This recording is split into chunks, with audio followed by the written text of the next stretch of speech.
Bonjour à tous, aujourd'hui j'ai une nouvelle vidéo pour vous dans laquelle je vais vous présenter la période du romantisme.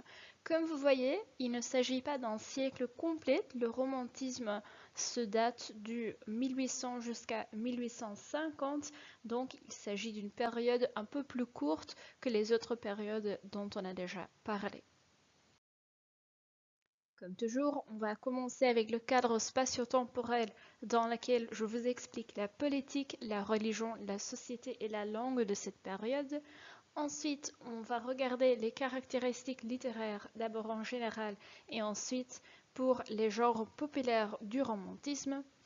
Ensuite, j'ai quelques représentants littéraires dans la poésie, le roman, le théâtre et la nouvelle, ce qui est un nouveau genre.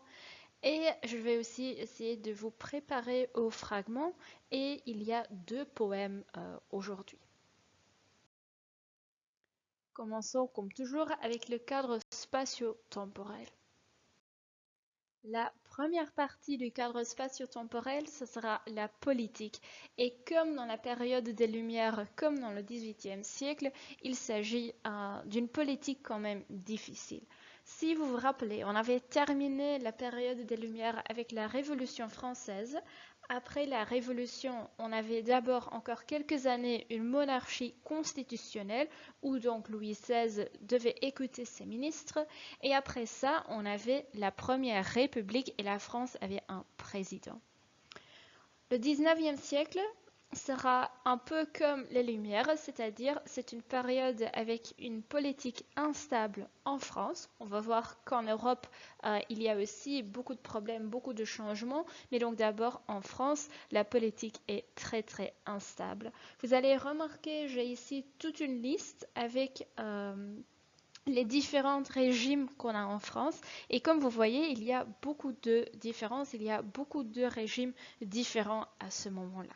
Il ne faut pas en connaître tous les détails, il ne faut pas connaître toutes les dates. C'est seulement pour vous montrer un peu le contexte dans lequel les Français vivaient et les auteurs ont écrit leurs œuvres.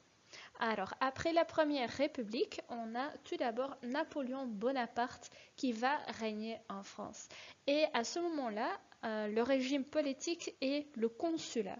En consulat, ça veut dire qu'on a Napoléon Bonaparte qui va régner la France et il sera aidé de 3 consulats qui ont donc une fonction consultative. Ils peuvent donner des conseils à Napoléon Bonaparte.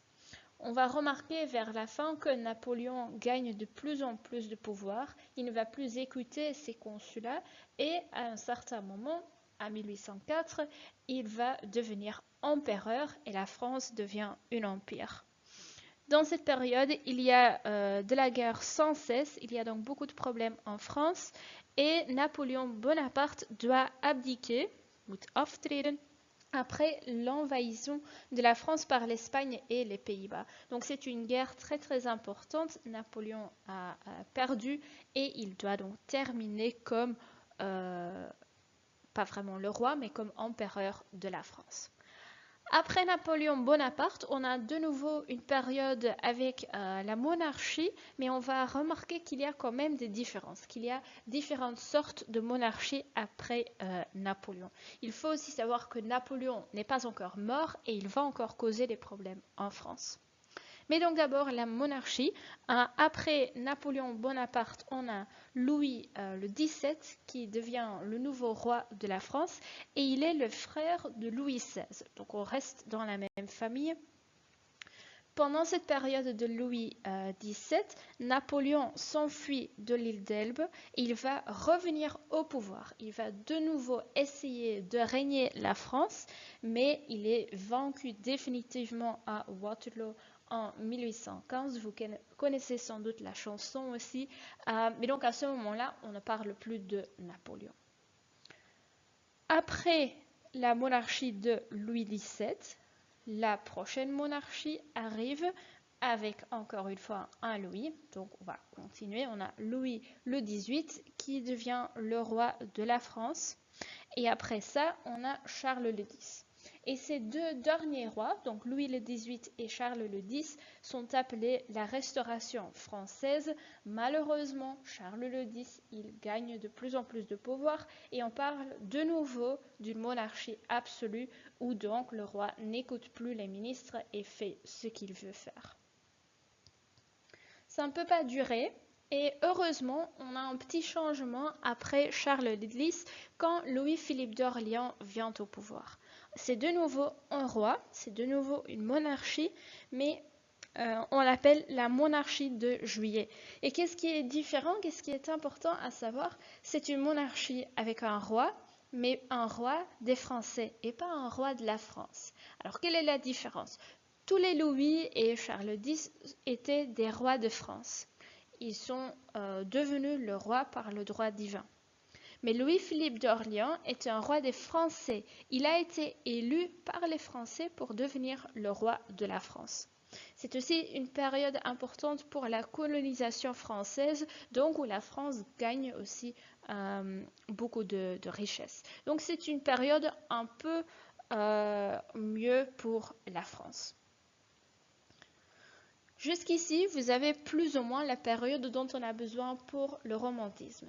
Mais dans cette partie, dans ce cadre spatio-temporel, je vais déjà vous présenter tout ce qu'il faut connaître pour le siècle complet.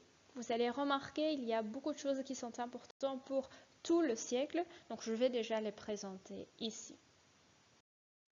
Alors, après toutes les monarchies, la France va encore une fois devenir une république. Et donc, on parle de la Deuxième République. Et c'est un peu selon le modèle des États-Unis, c'est-à-dire on a un président chaque fois pour 4 années et après, il faut en choisir un autre. Et le premier président de la Deuxième République, et je dis le premier, c'est aussi le seul président dans la Deuxième République, sera Louis-Napoléon. Et Louis-Napoléon, c'est le neveu de Napoléon Bonaparte.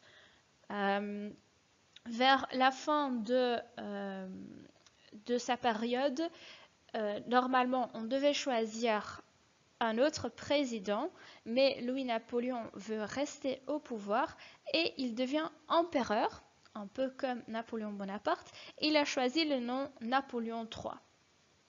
Donc, à ce moment-là, on parle du Second Empire pour la France. La France sera de plus en plus libéralisée et on arrive, après une longue période, de nouveau à une république. Et vous remarquez donc la Troisième République, là on est déjà à la fin du 19e siècle. Pour vous montrer ce qui se passe encore dans la politique, vous connaissez la France aujourd'hui comme une république, donc ça veut dire après la troisième, on a eu la 4e république avec Charles de Gaulle et ensuite la 5e république qui continue encore aujourd'hui. Donc aujourd'hui, actuellement, la France est la 5e république où on a déjà eu des présidents comme Sarkozy, Mitterrand et actuellement on a le président Emmanuel Macron. J'ai expliqué donc que la politique n'est pas facile en France, mais on voit aussi beaucoup de changements en Europe. C'est donc la période, c'est l'éveil des nations en Europe.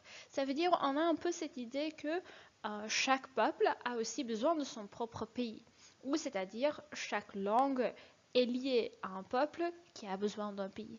C'est donc une période où on voit naître beaucoup de nouveaux pays, comme par exemple la Belgique. En 1830, on a l'indépendance de la Belgique. La Belgique devient un vrai pays, un pays propre.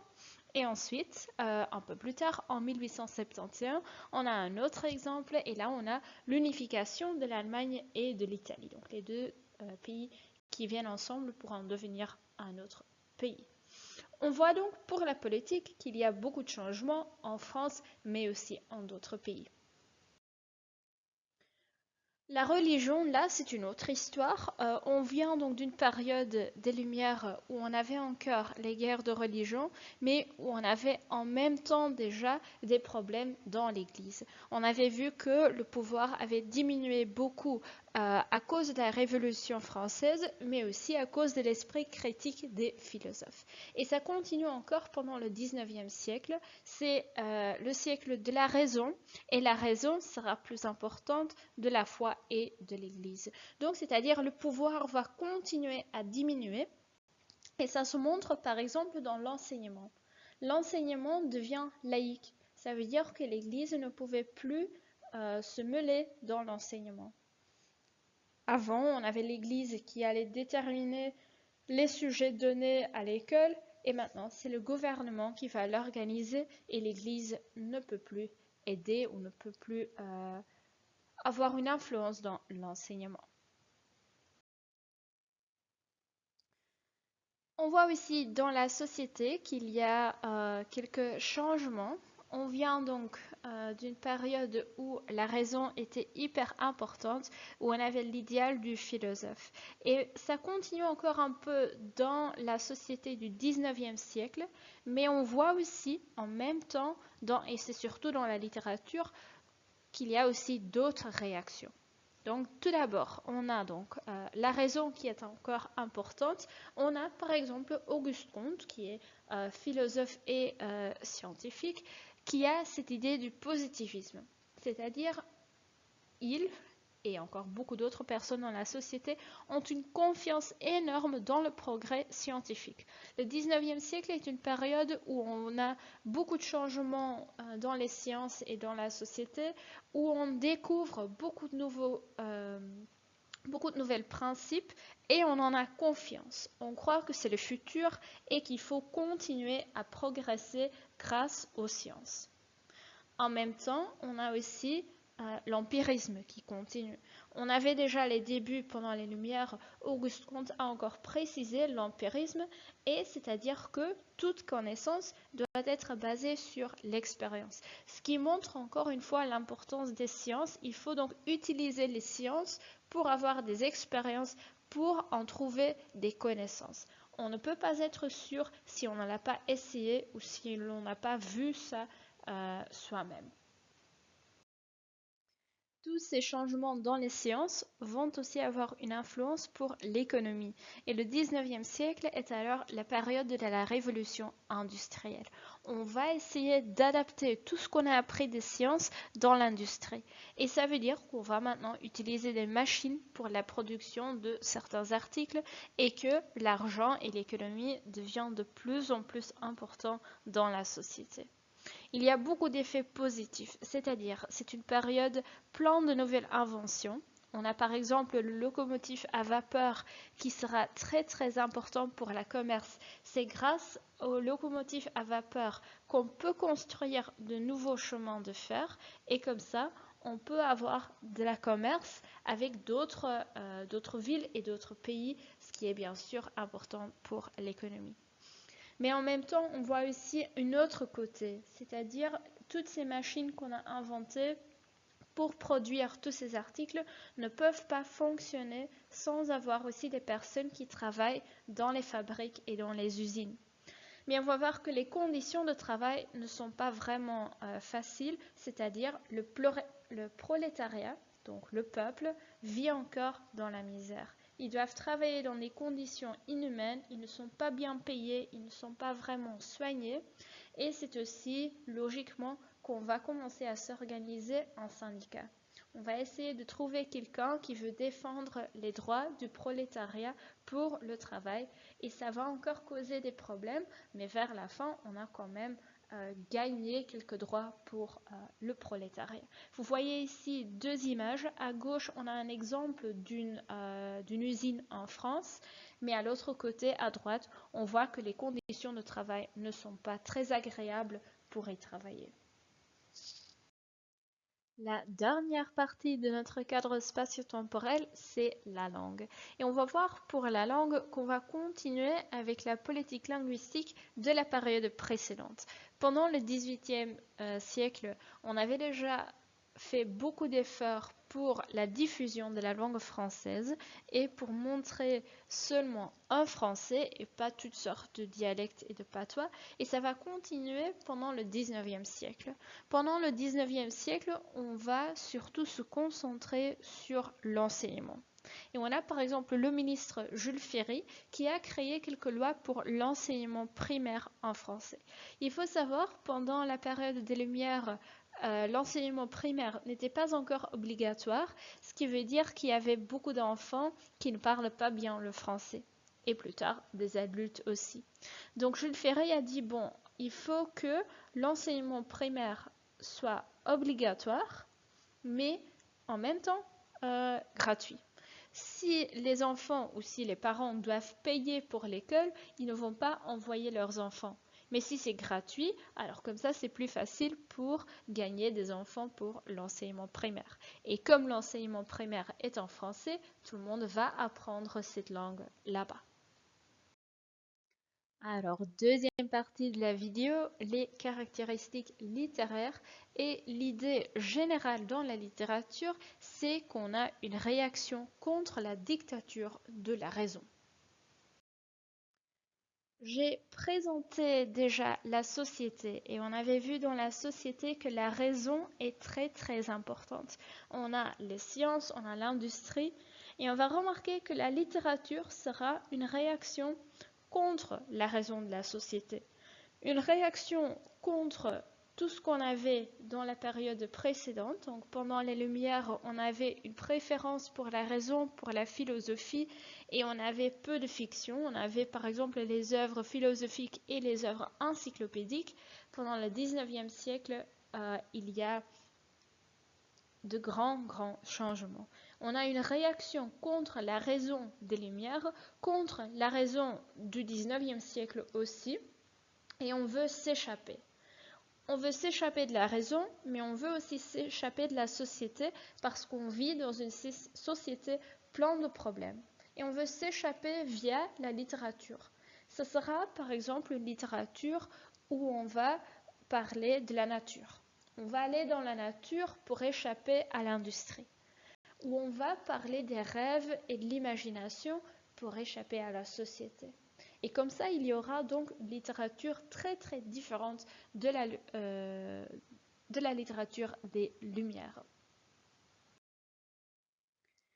C'est aussi une littérature qui a une préférence pour les sentiments. Donc avant, on a cette préférence pour la raison. Maintenant, les sentiments deviennent de plus en plus importants. Et on parle de cette idée de mal du siècle. Et mal du siècle, ça veut dire un sentiment de mélancolie pour un autre temps, pour une autre période. On ne veut pas vivre dans la période actuelle, mais on trouve que c'était mieux avant, que c'était mieux dans d'autres périodes, avec d'autres rois, avec une autre politique, avec une autre société.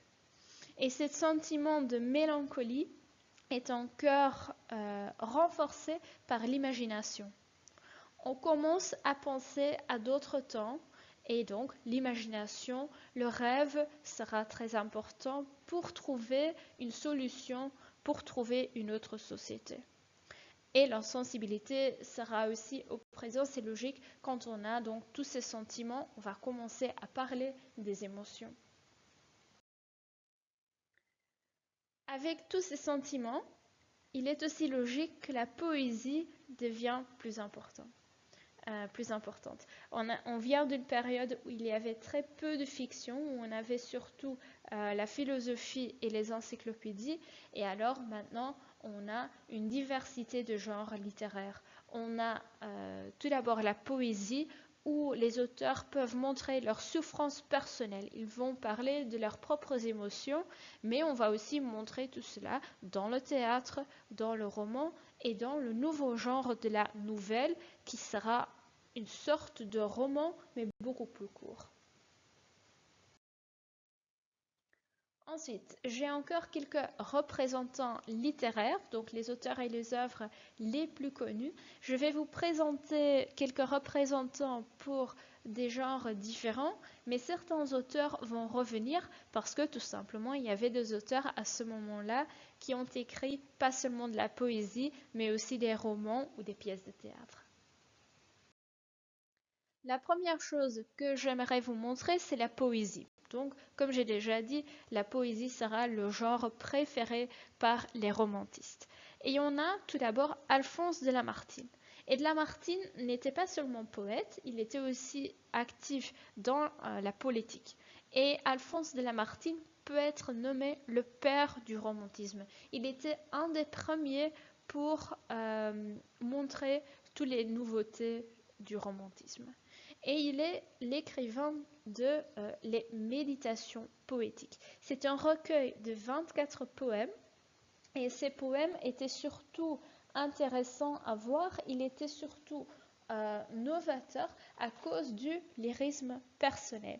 Il va donc vraiment parler des moments tristes, des moments heureux de sa propre vie. Tandis qu'auparavant, on écrivait des choses générales. Maintenant, ça devient très très concret parce qu'il y aura des éléments autobiographiques dans la poésie. En même temps, ce qui est aussi novateur, c'est qu'il va utiliser la mythologie, la nature comme une amie ou comme personnage dans ses poèmes.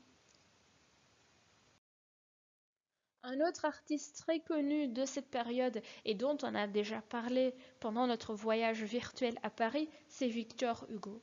Victor Hugo est poète, il est aussi romancier et lui aussi il est actif ou il a été actif dans la politique. Et pour la poésie, il est surtout connu pour La légende du siècle. C'est une œuvre qu'il a écrite pendant 20 années. Il faut savoir, à ce moment-là, il a même été exilé. Il avait fait quelque chose dans la politique qui n'était pas très juste et il était donc exilé. Il avait en même temps encore écrit d'autres œuvres, mais donc il est toujours revenu à cette idée de la légende du siècle. Et c'est donc une œuvre, ce sont des poèmes dans lesquels il va décrire l'histoire et l'évolution de l'humanité. Donc il va commencer avec Adam et Ève et il va continuer jusqu'à la période des Lumières pour montrer comment l'homme a changé dans cette longue période. Donc cette idée était déjà nouvelle, mais ce qui était aussi novateur, c'est qu'il va surtout utiliser le rêve et l'imagination. L'imagination parce que ce qu'il a écrit, son histoire qu'il veut montrer, n'est pas vraiment correcte. Il a inventé beaucoup de choses, mais c'était seulement pour montrer ce qu'il voulait dire, pour montrer son idée. La troisième personne que j'aimerais encore vous présenter, c'est Gérard de Nerval, qui est aussi un poète français. Lui, il est surtout connu pour son œuvre Les Chimères, et c'est un recueil de 12 sonnets. Ce sont des sonnets qu'il avait déjà écrits, mais qu'il a mis ensemble pour avoir ce nouveau livre. Ce sont des poèmes un peu obscurs et énigmatiques, c'est-à-dire des poèmes qui sont difficiles à comprendre, même si la langue est plutôt simple et claire. La langue n'est pas très difficile, mais le sens, la signification du poème n'est pas toujours très clair. Et c'était aussi le but de Gérard de Nerval. Il a toujours dit qu'il ne faut pas toujours essayer de comprendre son poème. Pourquoi les chimères? On a déjà vu ça pendant notre voyage virtuel à Paris. Si vous vous rappelez encore tout ce que j'ai raconté concernant la Notre-Dame de Paris, sur la Notre-Dame, il y a des chimères, de petits monstres pour protéger la Notre-Dame. Alors, un chimère est une sorte d'animal. C'est un animal fabuleux qui provient de la mythologie et cet animal est constitué de plusieurs animaux différents. Et c'est un peu la même chose avec ces poèmes. Il y a des influences très très diverses là-dedans. Ensuite, le deuxième genre populaire pendant le romantisme, c'est le roman. Et quand on parle du roman, on doit revenir à Victor Hugo. Victor Hugo, qu'on a donc déjà vu comme poète, mais qui est aussi d'importance pour le roman. Les deux œuvres les plus connues de Victor Hugo sont sans doute la Notre-Dame de Paris, et ensuite aussi Les Misérables. Alors j'ai ici ajouté deux images. Quand vous allez cliquer sur l'image, vous allez retrouver une vidéo avec les explications plus détaillées. Vous allez remarquer Victor Hugo est quelqu'un qui aime bien écrire des livres avec beaucoup de pages, où on a beaucoup d'événements, beaucoup de personnages. Donc c'est très difficile à vous raconter le contenu seulement en quelques minutes. Mais quand vous allez donc regarder les vidéos ici, vous allez quand même avoir une idée du contenu. Il ne faut pas en connaître les détails, c'est seulement quand cela vous intéresse, vous avez les détails là-bas. Ensuite, un autre romancier important de cette période, c'est Stendhal. Et Stendhal est un pseudonyme, c'est un auteur qui a aussi écrit des essais. Et ce qui est surtout novateur chez Stendhal, c'est qu'il a ajouté des éléments autobiographiques dans son œuvre. Et ces éléments autobiographiques se trouvent surtout dans les personnages principaux. Donc le caractère va ressembler un peu au caractère de Stendhal et ils vont survivre des choses que Stendhal lui-même a aussi survécu dans sa vie. Il faut savoir que Stendhal avait déjà des caractéristiques réalistes aussi dans son œuvre. Donc le réalisme, c'est le courant littéraire qui vient après le romantisme et on va donc voir déjà des influences de ça aussi dans son œuvre. Donc c'est un auteur très important pour la littérature française.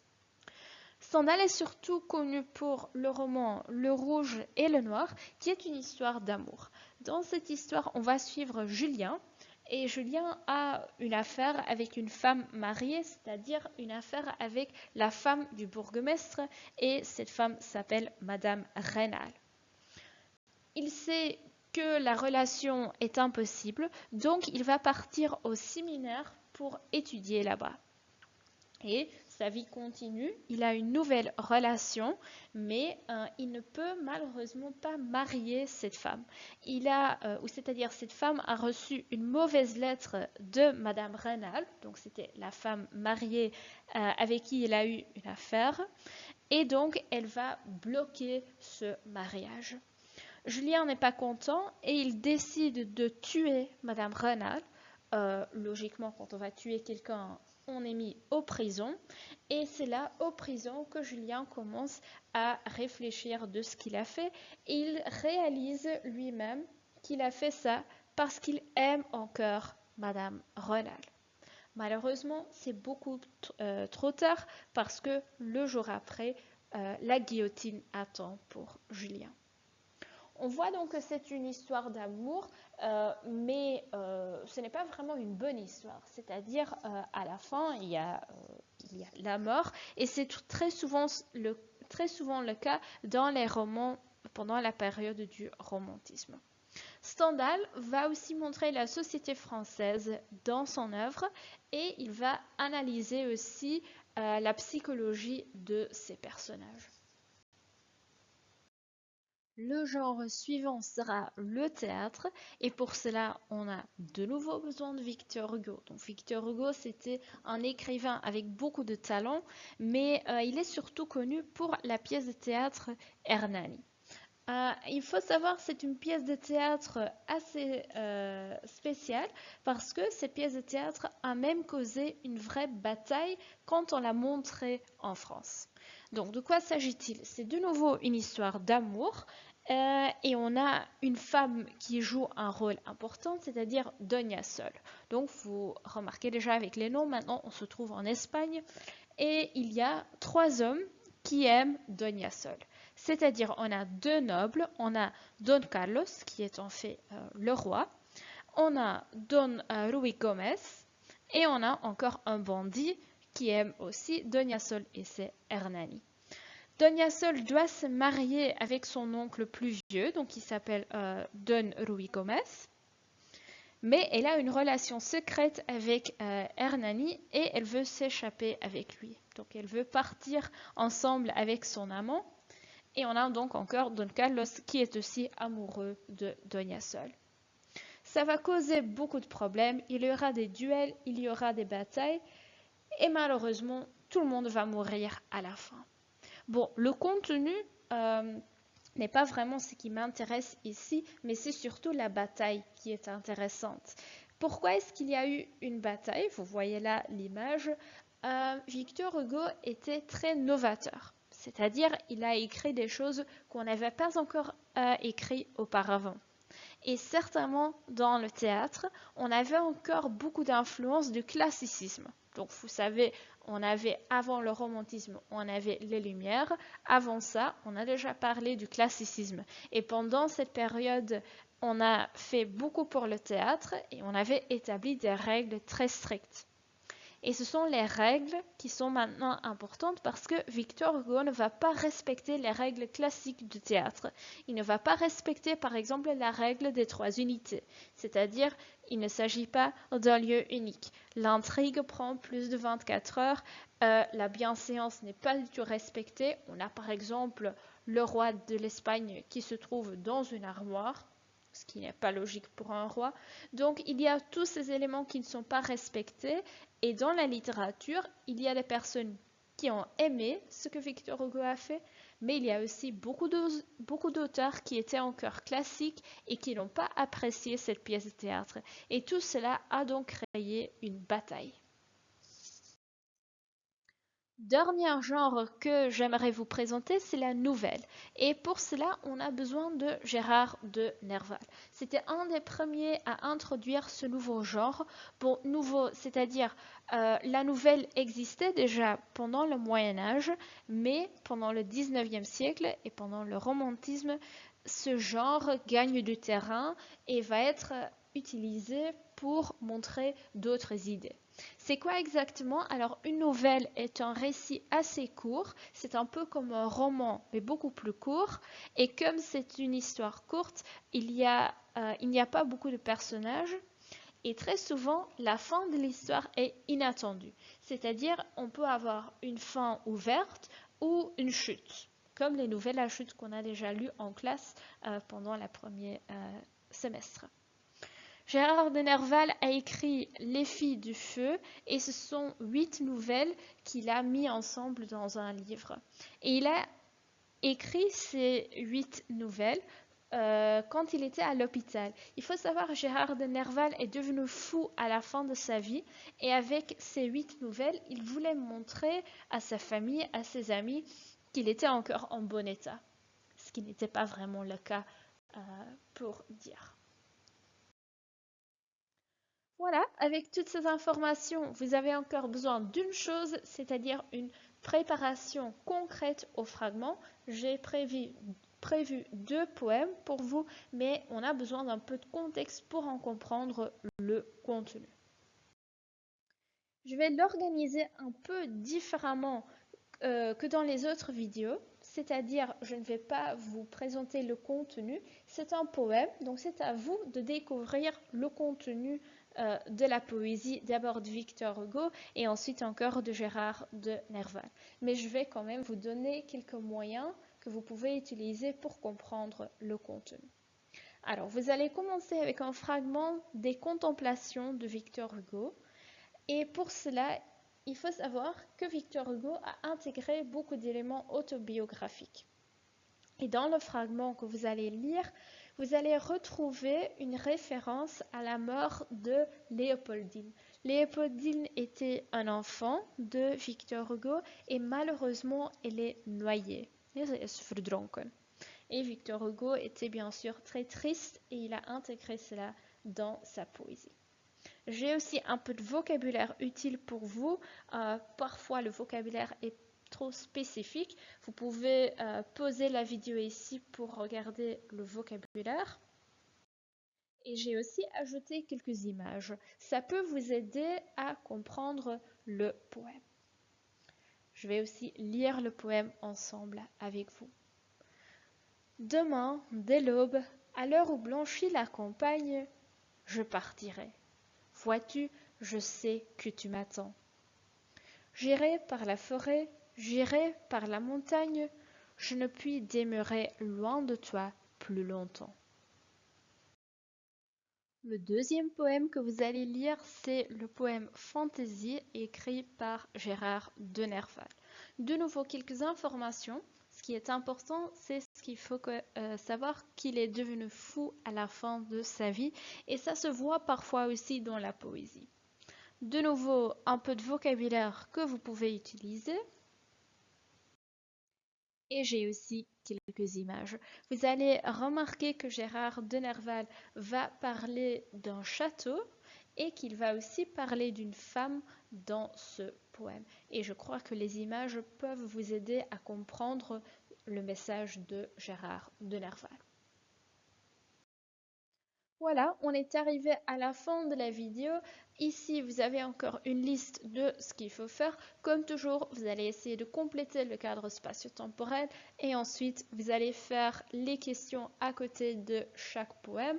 Vous essayez aussi de compléter vos notes personnelles afin d'avoir un résumé de tout ce que j'ai raconté.